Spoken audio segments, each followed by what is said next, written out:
Salut les gars, salut les amis, j'espère que vous allez bien. Nous sommes à la fin de cette fenêtre internationale et bien sûr, c'est le moment de dresser le bilan. Dans cette vidéo, je vais vous révéler mes équipes top, également mes équipes flop. Donc, restez scotchés jusqu'à la fin de la vidéo pour savoir bien sûr mon classement et vous allez également me donner le vôtre. Tout se passe bien sûr dans les commentaires. Pour toutes les personnes qui découvrent la chaîne, je vous invite bien sûr à vous abonner, activer la cloche de notification parce que le football africain arrive bien sûr.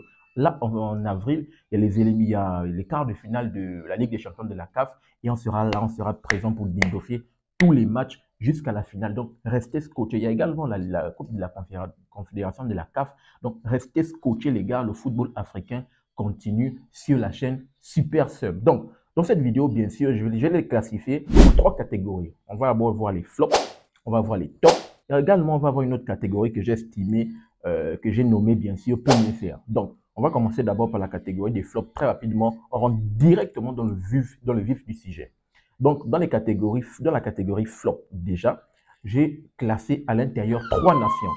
Trois nations pour moi que j'ai trouvées qui n'ont pas été performantes pendant ces éliminatoires. Ici, je parle du Nigeria, de la Guinée et du Mali.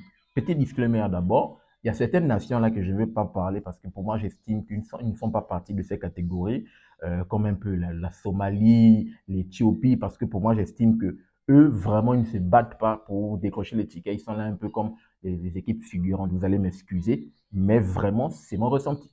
Et puis, c'est comme ça. Donc, on va s'intéresser à certaines nations quand même assez intéressantes qui essaient un peu de se battre pour essayer de décrocher les tickets de qualification. Et commençons par ce groupe, commençons par la catégorie des flops. Voici les trois nations, comme j'ai dit tantôt. Il y a le Nigeria, la Guinée et le Mali. En commençant par le Nigeria. Pourquoi le Nigeria? Le Nigeria, d'ailleurs, qui avait commencé mal ses éliminatoires de la CAN. Les 4 premières journées, ils avaient très mal débuté. Ils faisaient peut-être partie des 4e ou 5e. Un groupe, ils sont dans le groupe C, dominé par l'Afrique du Sud, Hugo Bros, bien sûr, eux qui avaient mal débuté. Et pendant la 5e journée, bien sûr, pour ces éliminatoires, ils sont quand même allés s'imposer du côté de Kigali, là-bas au Rwanda, 2-0. Donc, pour moi, je me suis dit que là, au moins les Super Eagles, eux, qui sont favoris d'ailleurs de ce groupe, parce que oui, ils sont favoris devant l'Afrique du Sud, de base sur le papier, eux qui sont favoris, pour moi, je me suis dit que là, les Super Eagles devaient revenir au meilleur de leur forme avec Eric Schell. D'ailleurs, Eric Schell qui est sur le banc, des Super Eagles, il devait revenir. Et là, on devait voir les Super Eagles revenir au meilleur de la forme. Mais le deuxième match, ils ont joué face à qui? Face au Zimbabwe. Ils sont à la maison, mais ils font un match nul. Match nul. Ils n'ont même pas pu s'imposer face au Niger, face à cette équipe des Zimbabwe, qui pour moi, voici ça, surtout même par rapport à ce match, et c'est par rapport vraiment à ce match que je me suis permis, c'est que cette équipe Niger, j'ai considéré qu'il faisait partie des équipes flop, parce que si vous avez pour intention de vous qualifier pour la Coupe du Monde, vraiment ce genre de performance face au Zimbabwe, vraiment, il faut le faire. Vous êtes à la maison, c'est pas comme si c'était à l'extérieur terrain neutre, vous êtes chez vous devant la ferveur du public, il faut le faire. Voilà pourquoi j'ai classifié cette équipe nigérienne dans les flops. On va passer également très rapidement au Série national. Le Série national, malheureusement, c'est le top, c'est le flop même du flop. Deux fenêtres internationales, ils ne prennent que un point. Vous jouez face à la Somalie, vous êtes chez vous à la maison, vous n'arrivez même pas à vous imposer face à cette équipe somalienne. Je ne sais même pas s'ils ont même des bons joueurs du côté de la Somalie là-bas. Déjà, la Guinée ne s'est pas qualifiée pour la CAN. Oui, ils ne se sont pas qualifiés pour la CAN au Maroc. Eux qui avaient réalisé une belle performance pendant la CAN en Côte d'Ivoire, ils avaient franchi ce plafond de verre pour se qualifier en quart de finale. Et là, malheureusement, cette équipe de la Guinée, depuis le départ de Kaba Diawara, ils tombent vraiment dans les travers. Il y a eu beaucoup de problèmes extra-sportifs du côté là-bas. Et malheureusement, c'est compliqué. Ils ont fait nul dans la 5e journée face à la Somalie. Et ils ont perdu dans la 6e journée. Je ne sais même plus c'est quelle équipe là. En tout cas, il s'est fait battre pendant la 6e journée. Donc, pour ces deux fenêtres internationales, ils n'ont que pris un point. Vraiment, pic performance de la part de cette équipe du Série national qui, pour moi, je classe bien sûr dans les flops. Dites-moi votre retour dans les commentaires par rapport à votre ressenti de cette équipe du Série national. Et pour finir, on va passer de le Mali, cette équipe malienne que j'ai soulevée jusqu'au ciel. La vidéo encore disponible sur la chaîne. Le Mali qui avait réalisé une performance XXL.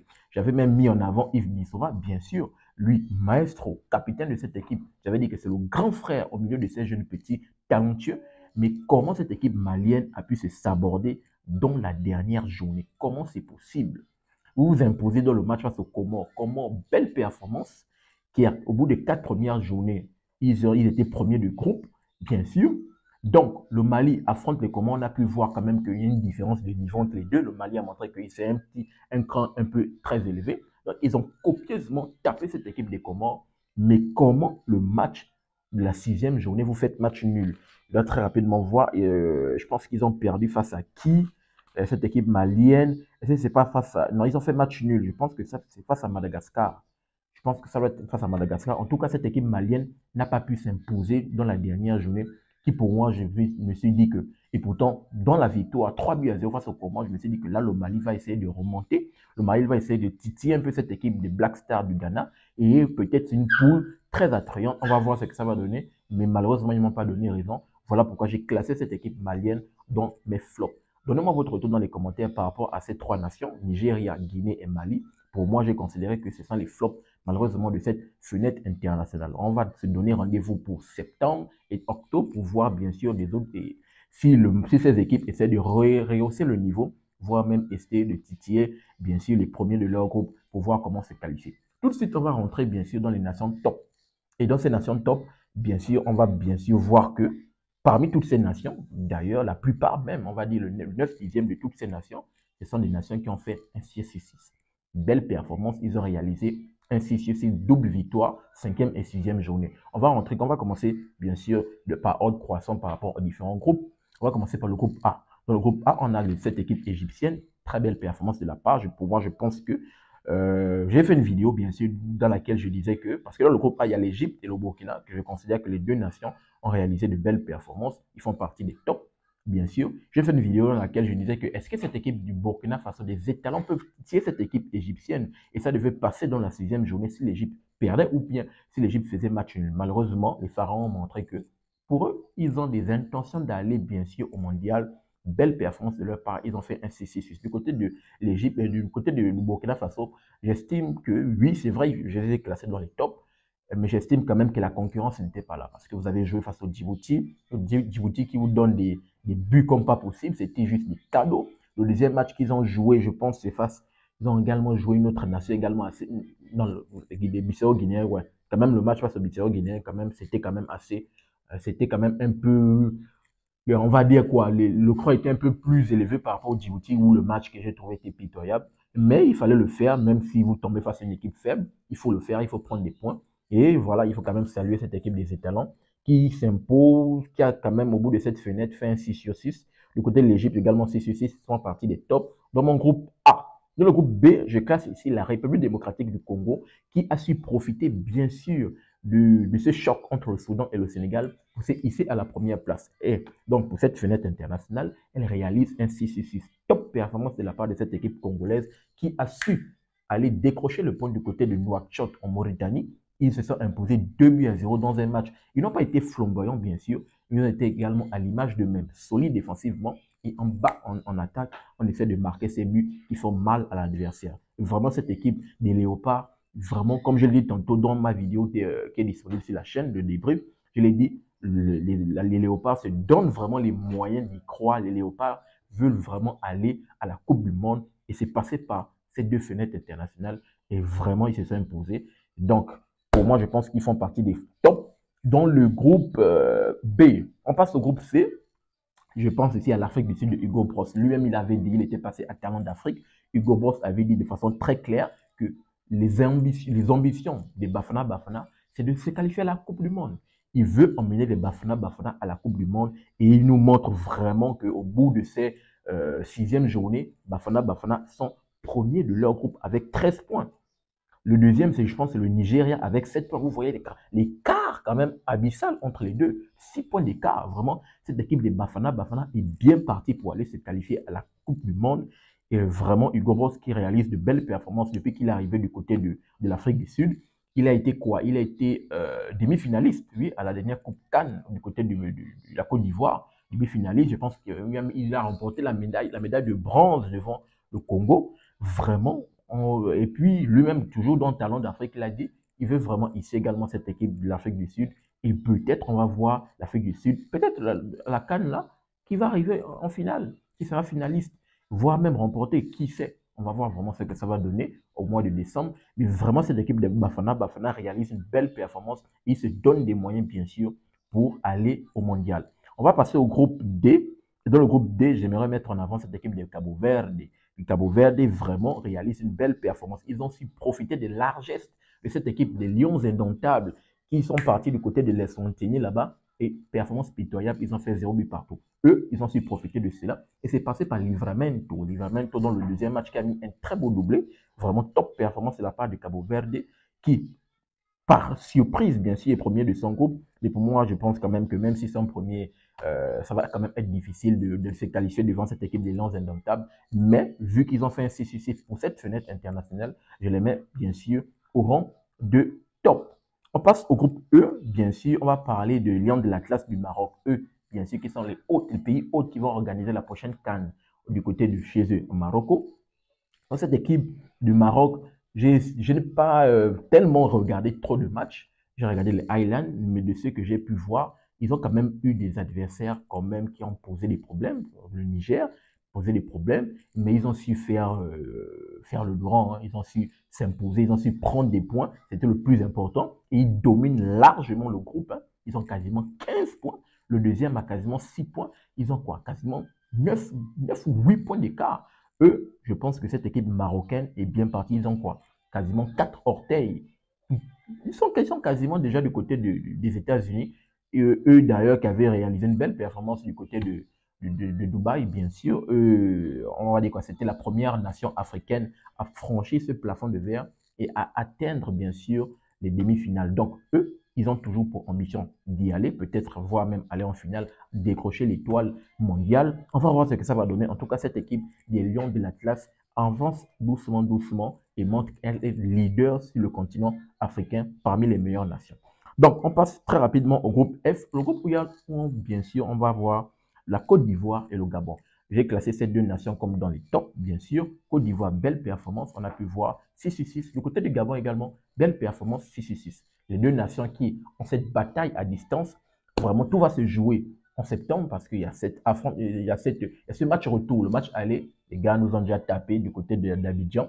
Je pense que le score c'était 2-1 si je ne dis pas de conneries. On attend la Côte d'Ivoire du côté de Franceville et on va voir vraiment ce que ça va donner dans cette bataille à distance. En tout cas, les deux ont réalisé une belle performance, surtout la performance gabonaise parce qu'il fallait vraiment remporter ce match du côté du Kenya. Ils sont allés et c'est passé par Pierre-Emerick Aubameyang qui a réalisé un doublé. Il a porté cette équipe, capitaine de l'équipe, il a porté cette équipe pour que le Gabon puisse se qualifier. Et je tiens vraiment à saluer cette équipe gabonaise, mais également les champions d'Afrique qui ils ont connu le débrief d'ailleurs de la Côte d'Ivoire disponible sur la chaîne. La Côte d'Ivoire a joué les deux matchs, ils ont remporté un but à 0, un but à 0. Comme je l'ai dit, je ne sais pas qu'est-ce qui se passe, si juste c'est par rapport à cette fenêtre, on va voir l'état de forme en septembre et en octobre. Mais la Côte d'Ivoire a du mal à finir les rencontres. Ils ont du mal à tuer les rencontres. Mais pour moi, c'est bon enfant. Si vous arrivez comme ça face au Gabon, les gars, il n'y a pas de souci. Menez un but à 0, on va vous remonter. Il n'y a pas de souci. En tout cas, la Côte d'Ivoire et le Gabon font partie des tops dans le groupe F. On passe au groupe G et j'aimerais mettre en avant cette équipe algérienne. Il y a eu un match très décisif pour la 6e journée. L'Algérie et le Mozambique étaient à 12 points, 12 points. Donc, l'équipe qui l'emportait prenait de l'avance sur l'autre. Et cette équipe algérienne a complètement éclaté cette équipe mozambicaine 5-1, qui permet bien sûr à cette équipe algérienne de se positionner dans mes tops.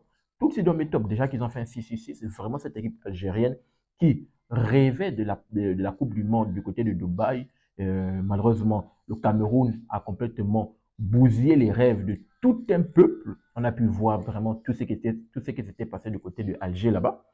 Et voilà, l'Algérie, on espère quand même que tout se passe bien de son côté et qu'elle va se qualifier bien sûr pour la prochaine Coupe du Monde. En tout cas, on applaudit bien sûr pour les Fennecs de cette équipe algérienne qui se donne au moins des moyens pour se qualifier pour la prochaine Coupe du Monde. On passe au groupe H et on va mettre en avant ces aigles de Carthage également. Voici également un groupe où les carottes sont cuites. Les restes des équipes, c'est juste pas la peine. Ils sont quasiment à 16 points.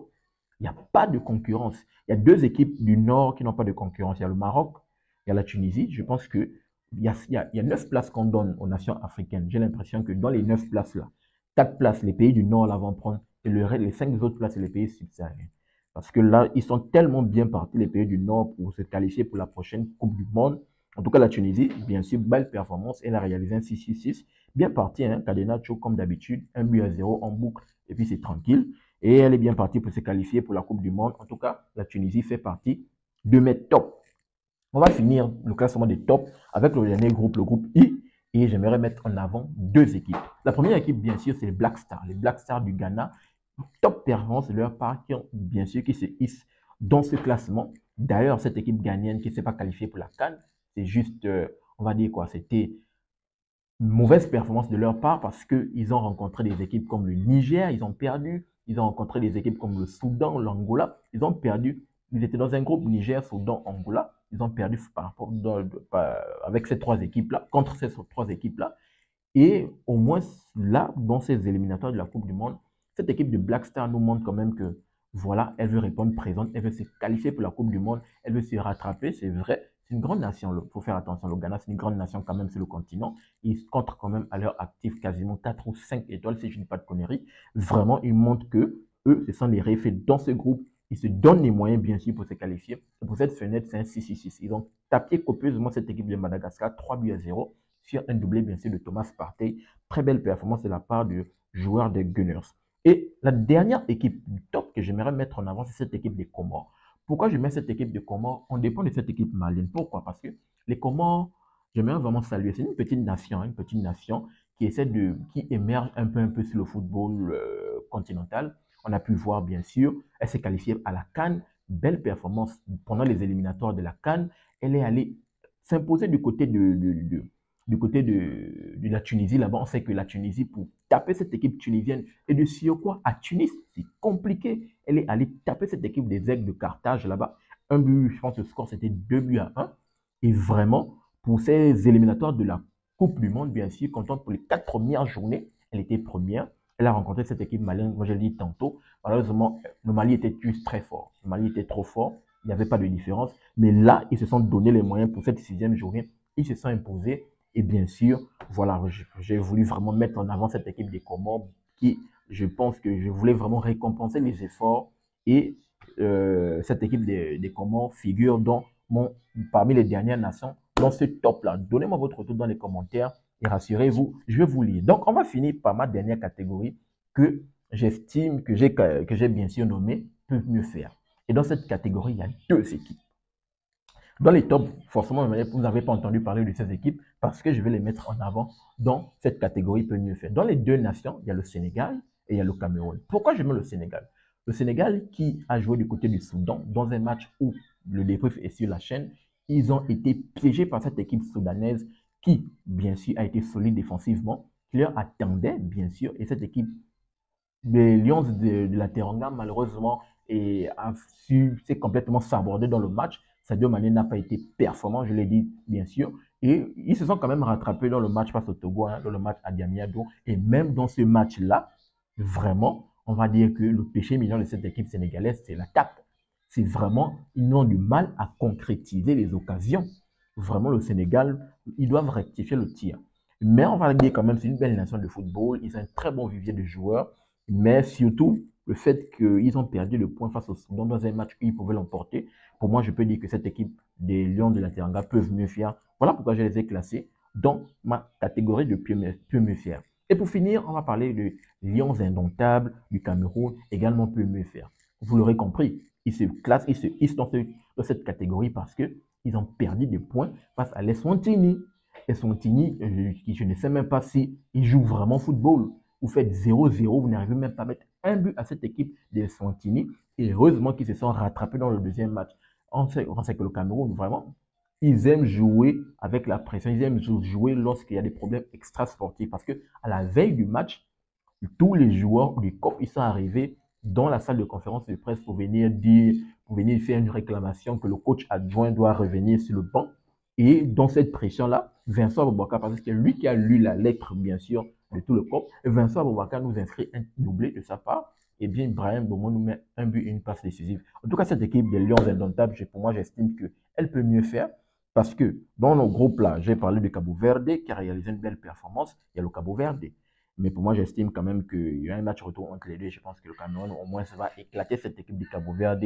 Et je pense que les carottes seront cuites. En tout cas, cette équipe du Cameroun peut mieux faire. Et je pense qu'elle va se qualifier pour la Coupe du Monde. Et on va voir ce que ça va donner. Donc, donnez-moi votre retour dans les commentaires par rapport à mon classement, bien sûr.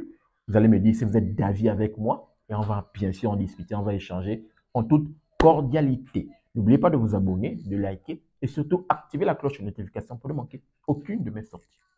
Peace. À très bientôt les gars.